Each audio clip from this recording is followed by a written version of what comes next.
السلام عليكم ورحمة الله وبركاته. مترشحي ومترشحات مباراة التعليم، تخصص الاجتماعيات. كما وعدناكم بلي أنه غادي نديرو واحد إطلالة عامة على التوصيف ديال المباراة اللي خرج، وغنتحدثو عن طريق نقسمو التوصيف لأجزاء. كنهضر على التخصص ماشي التكتيك حتى نساليو التخصص اللي هو المهم اللي عليه واحد النسبة مئوية كبيرة إن شاء الله. وبالتالي فهاد التوصيف هذا إن شاء الله بحول الله غادي نمشيو معاه كما قلنا عن طريق ملفات PDF ومجزأ إلى أجزاء حتى نساليوه إن شاء الله، إن كان دعم منكم إن شاء الله. يعني أي واحد يبارطاجي يدير أي تعليق باش نشوفوا الدعم باش نكملوا بحول الله. التوصيف هو هذا. دعونا نبدأ في التوصيف. يعني أول محور هو التاريخ القديم. كما كتلاحظوا المجال الفرعي الأول هو التاريخ القديم، وهو اللي غنتحدثوا عليه في هذا الفيديو إن شاء الله في هذا الملف ديال PDF. وفي الأخير إن شاء الله غادي في الوسط ديال الفيديو ولا الأخير غادي نوريكم فين غادي نحط هاد لي PDF هادو صافي. لذا ما تفلش حتى لحظة باش تعرف فين غادي نحط هاد الأمور هادي وكيفاش تيلشارجيه إن شاء الله بحول الله. الطريقة ديال التيلشارجمون المهم غادي نقول لكم فين غنحط لي PDF. كملوا الفيديو حتى النهاية على بركة الله. قلنا التاريخ القديم هو الموضوع ديال اليوم، التاريخ القديم. ونبداو في مدخل إلى علم الأركيولوجيا. يعني في هذا PDF كاين حاصر. غنبداو بهذا المحور ديال المدخل إلى علم الآثار اللي هو الأركيولوجيا، وغادي نتحدثوا حتى لهنا حتى تاريخ شمال إفريقيا القديم. يعني غنوقفوا التاريخ الوسيط غيجي في الفيديو الجاي إن شاء الله، وملف جديد إن شاء الله، وملف PDF آخر، وهكذا حتى نساليو التوصيف إن شاء الله. دعونا نبدأ على بركة الله في مدخل إلى علم الأركيولوجيا. وهذا هو الملف PDF الذي قمت بإنشائه شخصيا وحصريا، وهذا لا يوجد عند أي أحد في اليوتيوب. يعني هذا PDF وهذه الطريقة. مدخل إلى الأركيولوجيا كما قلنا. للإشارة الأركيولوجيا هو علم الآثار. هذا هو التعريف ديال علم الآثار. هو الدراسة العملية أو العلمية للماضي البشري من خلال تحليل المواد والمواقع التي خلفها البشر. وأتمموا يعني التعريف بسيط إن شاء الله. غادي نديروا واحد الإطلال على المحاور ديال هذا الملف هذا إن شاء الله. وهادو بعض النقاط الأساسية حول علم الآثار: المواقع الأثرية، ثم الأدوات والتقنيات، ثم التحليل والتفسير، ثم العمل الميداني، ثم خامسا التاريخ، وسادسا أهمية علم الآثار. يعني ستقرؤون هذا كله إن شاء الله.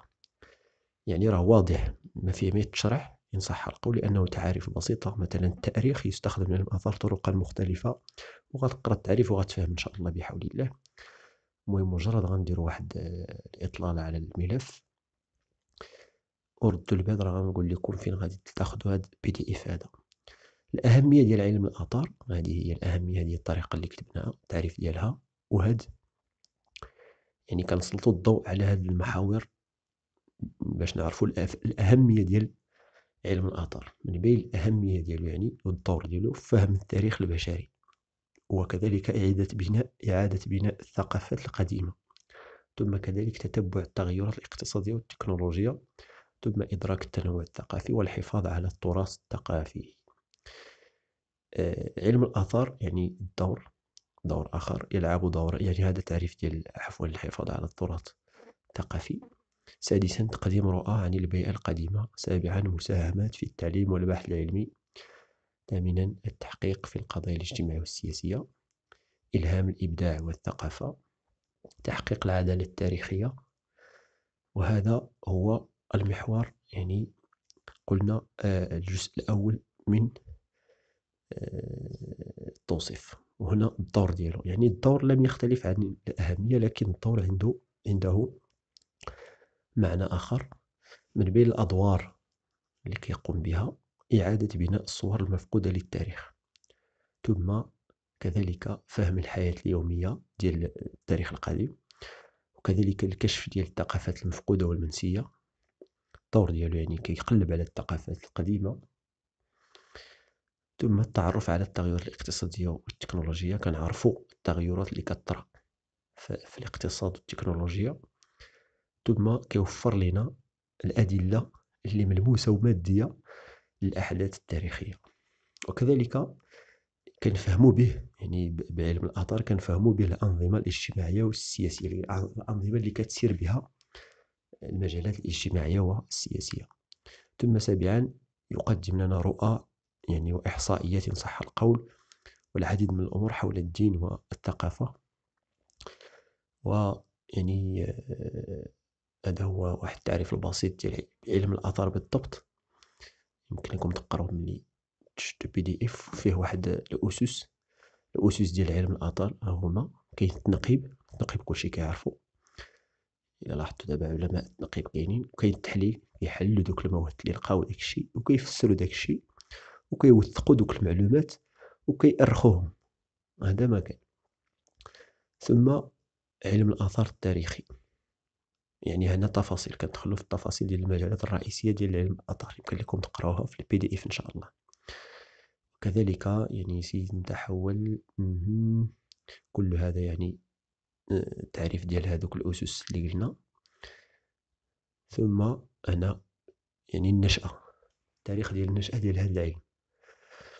تاريخ النشأة يعني يبدأ من العصور القديمة أكيد، مصر القديمة منذ الرومان والعصور الوسطى مع أوروبا الإسلامية، ثم النهضة الأوروبية. يعني كل هذا ستقرؤونه إن شاء الله، ستفهمون كل شيء في هذا PDF. نرجو فقط رحمة الوالدين ودعم هذه القناة إن شاء الله. ثم المحور الآخر، يعني كل هذا تحليل وتفسير. المحور الآخر هو التطور ديال هذا علم الآثار، يعني كذلك غادي نأثروا التطور ديالو عبر العصور القديمة والعصور الوسطى والنهضة الأوروبية والعديد من الأمور، يعني التاريخ إن صح القول. ومحور آخر بحول الله،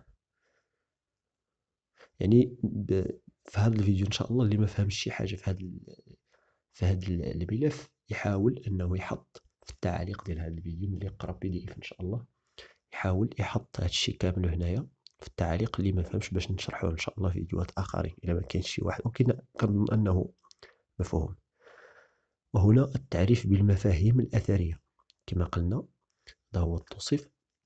تحدثنا على الأهمية، هنا كما كتلاحظوا تحدثنا على الأهمية والدور ديالو، وتحدثنا على التعريف به وتاريخ النشأة والتطور. دابا غادي نتحدثوا على التعريف بالمفاهيم الأثرية وبالفروع ديال علم الآثار. هادو هما المفاهيم، يمكن لكم تقراوهم: الآثار، التنقيب الأثري، التحليل الأثري، التاريخ، السياق الأثري، الترميم. وهنا كتلاحظوا الفروع ديال علم الآثار. كاين علم الآثار التاريخي والتعريف ديالو والأمثلة، يعني كنعطيكم أمثلة هنا ديال هاد الشيء هذا. آثار قبل التاريخ، الآثار البحرية، ثم البيئية، الجنائي يعني الآثار الجنائي، ثم الثقافي. هذه كلها فروع علم الآثار الصناعي والعديد من الأمور. وهنا التعريف بالعلوم المساعدة، يعني التعريف بالعلوم المساعدة، هذا هو المحور. التعريف بالعلوم المساعدة. الانثروبولوجيا، هذا هو التعريف ديالو، هذه هي الأمثلة يمكن لكم تقراوها إن شاء الله. وكاين الجغرافيا، الكيمياء، الجيولوجيا، ثم الفيزياء، ثم علم الحفريات. يعني كنعطيكم التعريف وبعض الأمثلة. علم الوراثة، التاريخ. حتى واحد ما غاديش يدير هذا المجهود إن صح القول باش نكونوا واقعيين باش يوفر لكم هذا الشيء إن شاء الله. وغادي نستمروا إن شاء الله كل مرة فيديو، كل حتى نساليو هذا بالدعم ديالكم إن شاء الله. علم المواد إلى آخره. باش ما يطولش الفيديو الإخوان، غادي نخليكم دابا وانا نحط لكم إن شاء الله الملف ديالكم في سميتو، لأنه يعني الناس كيلقاو مشكل في سميتو، كيلقاو مشكل في كيفية التحميل. يعني غنحط هذا في واحد الجروب ديال الواتساب ان شاء الله، يدخلوا الناس كاملين اللي باغيين ينضموا لذاك الجروب المغلق اكيد ديال الواتساب، وغادي نحط فيه هذا الملف هذا والملفات الاخرون في فيديوهات اخرى ان شاء الله بحول الله. هذا ما كان يا اخوان، لانه يعني كما قلنا واخا نحط لكم الرابط ديال التحميل بعض يعني كيتعقد الامور، ايميل شي واحد ما كيعرفش كيفاش ولا عادي، من الاحسن جروب واتساب ان شاء الله انضموا اليه. هذا هو الجروب ديال الواتساب، هذاك اللي حطيت لكم في الشاشه، وغادي نحط لكم الرابط في الديسكريبشن ان شاء الله ديال الانضمام لهاد المجموعه هذه، باش تاخذ الملفات اللي غيكونوا على الفيديوهات الجايين حتى نساليو التوصيف.